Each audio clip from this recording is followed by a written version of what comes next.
Hello friends, Dr. Patterson again. In this video, I'm going to make a user interface where I can click around and it's actually going to send that over to XYTable and plot it out. And I'm going to start with a graph version or the simulated version of the XYTable and then hopefully move to something a little more fun. So all I've got for this code right here is, I'm even going to, no, we'll leave those. Yes, we'll leave them. You'll see my background pop up a few times. So we clear all, close all, and that will cause this window to get out of there. And then I create a new XYTable object, and then I set it to a specific position. In this case, it just places it in a particular spot on my screen so that this video capture works a little better. So what I'm going to do is go over to apps and click on design app and move the app designer on up. And I'm just going to create a blank app. This is going to be really simple. I'm just going to create a figure and then use the input on the figure as input to the XYTable. So we can take, I want axes. We'll throw that in there.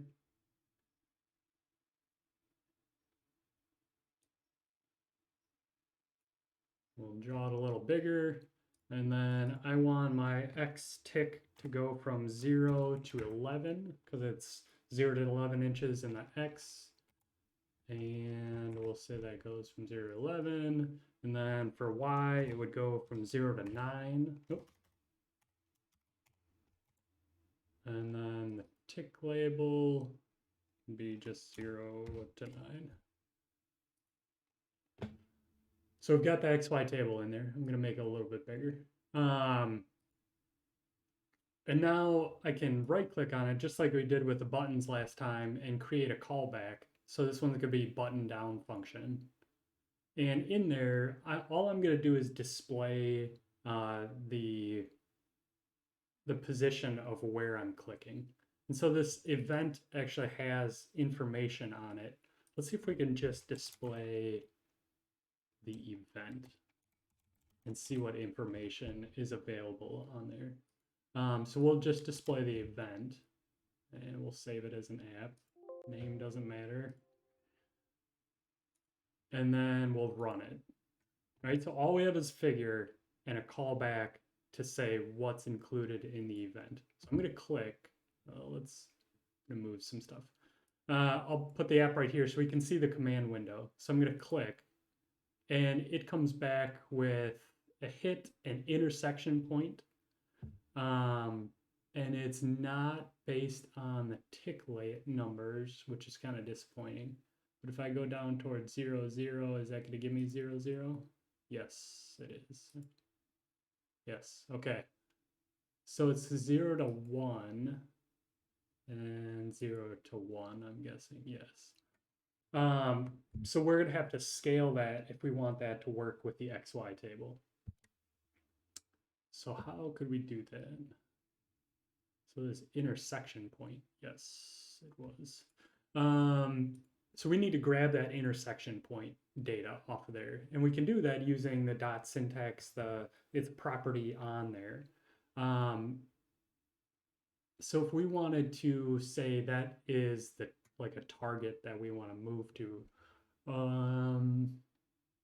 do we need to store it as anything? We need to create an XYTable when we launch the program, right? It'd be better if we could create a new one. So let's go back to design and create a button first and say we want to create an XYTable. Create new XY.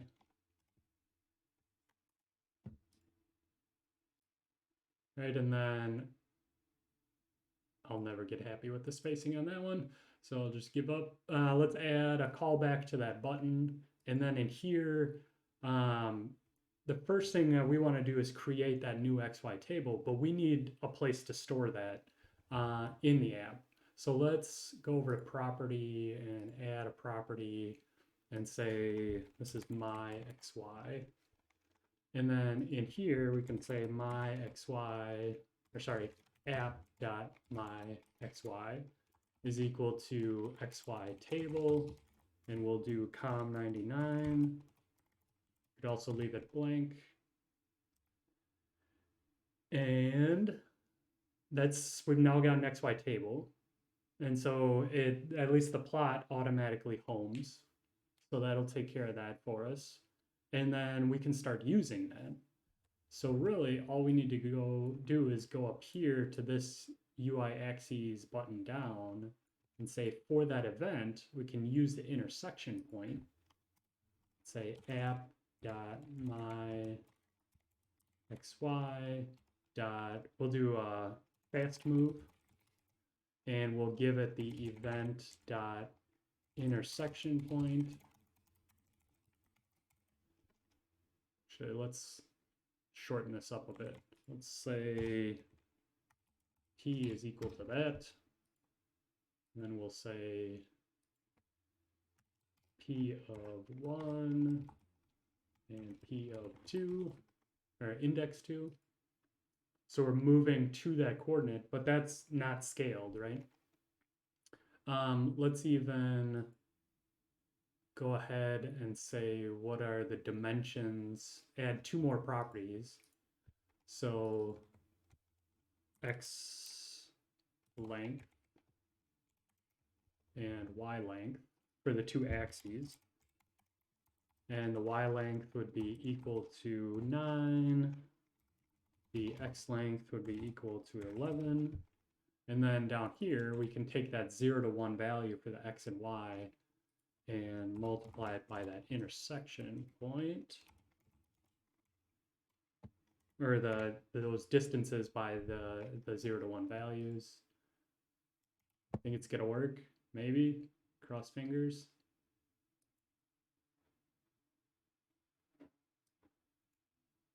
So we'll create a new XY. Oh, I need to position it. Give me just a second. All right, so all I'm gonna do is grab that positioning information. So I can, what's going on there? Grab that. And then in here, where after I create the XY table, I'm going to say app.myxy, or not. Set the positions, just so that it shows up correctly for you guys. So now we should be able to run it. And we can see create a new XY. Oh, unrecognized property. Oh, I gotta save the table figure. Let's go back. Table figure dot position.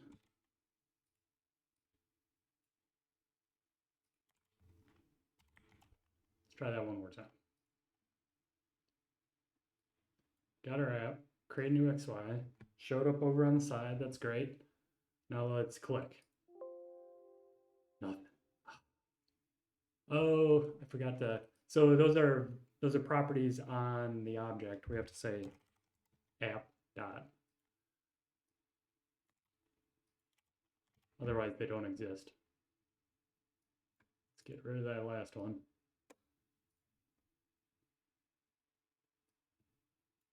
So create a new XY, get a new window.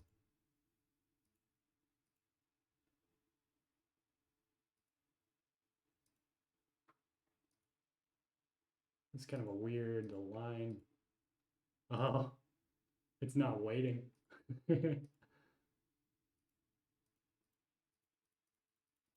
Oh, that is strange. I need a way to queue up the presses, like the button clicks, because the way that it's working is these are running as 2 separate processes. One is actually trying to make the graphics show up correctly for the XY table, while the other one is registering the button presses and then sending them. And so it's like overlapping weirdness. So how could we fix that?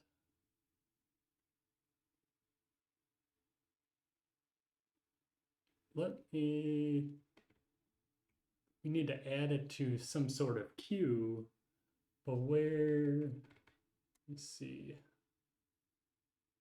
register app.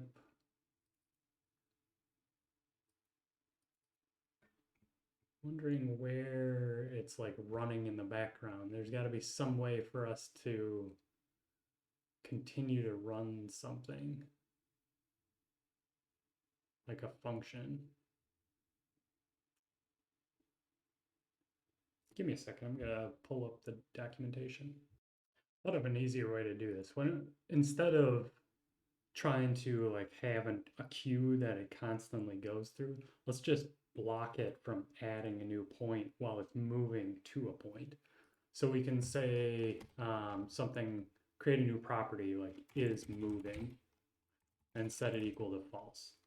And then down in where we actually want to move it, we would say if not is moving, or app dot is moving, then we can move. We'll say app dot is moving equals true, and then actually move.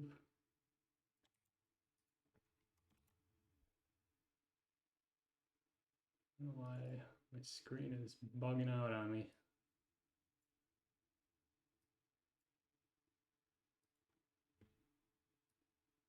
Too many windows open.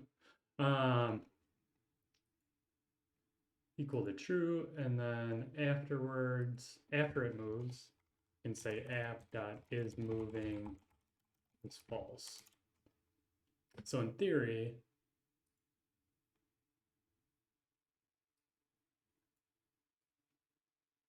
and create a new XY, creates a new plot, and then I click and it draws. If I click up here and then click down there,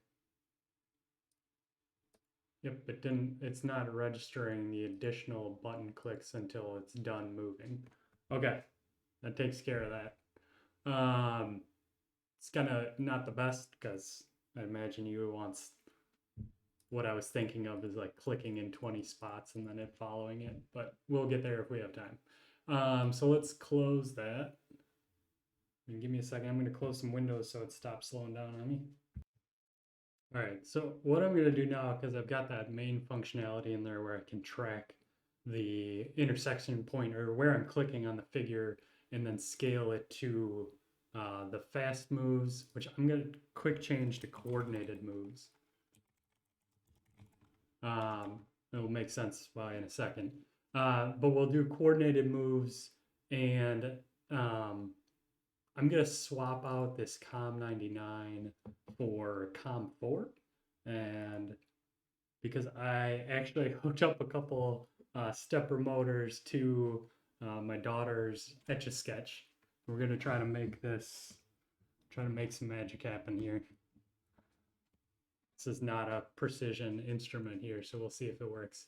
So we've got, instead of COM99, the Arduino that I've got is on COM4. Let me save that, and then we'll run it. Now, when I start this up, it's gonna automatically home. So let me figure out where, okay. It's kind of like right here at the moment. So I'm going to, I have some buttons kind of off camera that I've wired up to be end stop switches. So when I turn this on, I kind of need to hit these buttons pretty quick. So let me hit the power. And then I'm going to run the app. And we'll just pull it right up. If you hear any squealing noises, that's from the improperly tuned stepper motors. So let's create new XY. So in theory, it's programming right now.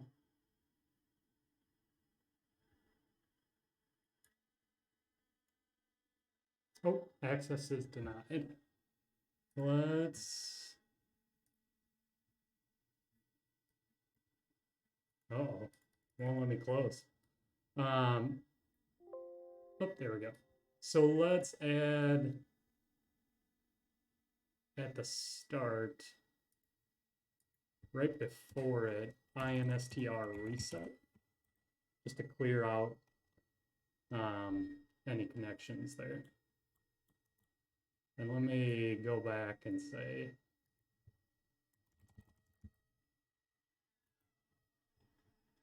clear all. Let's try that again.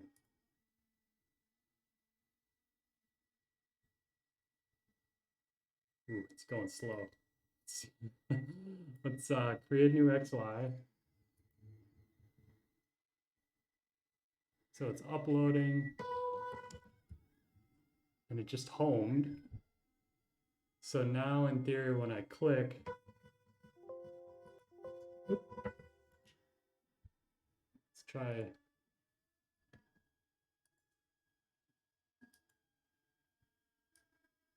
I need some print statements. Oh, it's printing the hit statement already. Let's turn that off so we can get rid of that noise. So we want to know where it's trying to write to, or I want to know, right? So instead of display event,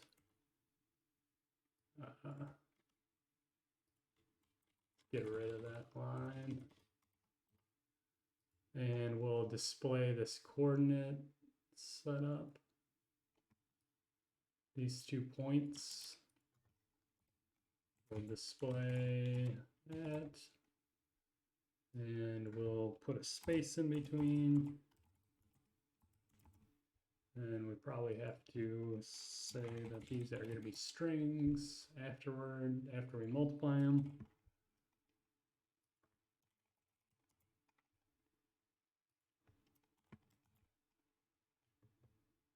All right, so let's give myself a little space to see the command window here. Let's run this. Move this up, create new XY. So it's programming.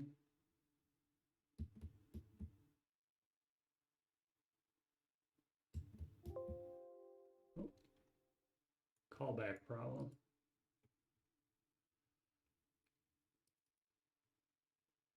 Camera, oh, it tries to grab the webcam.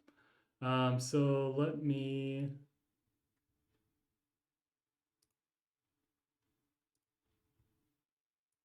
I have to specify a webcam that you guys can't see because the other ones are being used. That's why it's freaking out. So I need to specify COM3 or camera 3, and we'll run that again.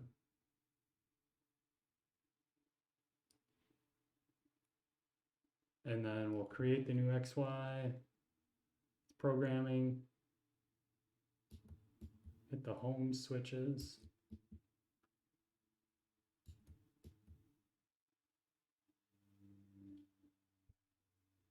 If I click, oh golly.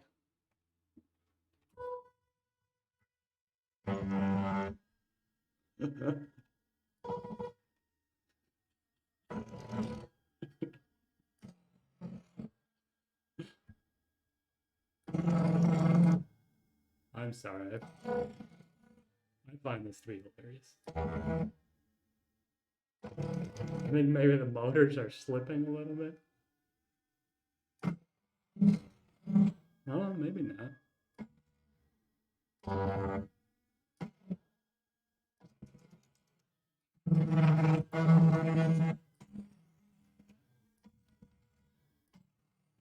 Oh, and the other thing is I definitely don't, I realize, I definitely don't have a 9-inch by 11-inch Etch-a-Sketch. This thing is more like maybe 4x7.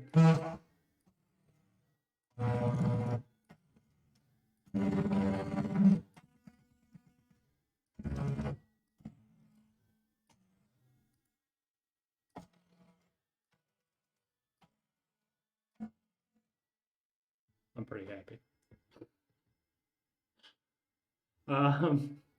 So that's, if you wanted to, you can actually set up a couple stepper motors and do pretty much anything with the XYTable, anything that you would have been able to plot you can also do using the physical setup. And I'll have a link if you want to try out some really cheap stepper motors. I'll have some links where you can actually go and buy something that essentially like sits right on top of your Arduino and has a couple stepper motor drivers. And then I'll suggest a couple cheap stepper motors too if you want to give it a try. It's altogether it'll probably cost you like 40 or 50 bucks, but I think stepper motors, this is coming from a guy that loves CNC machines. I think stepper motors are one of the like most fun things to play with in terms of mechatronics. So all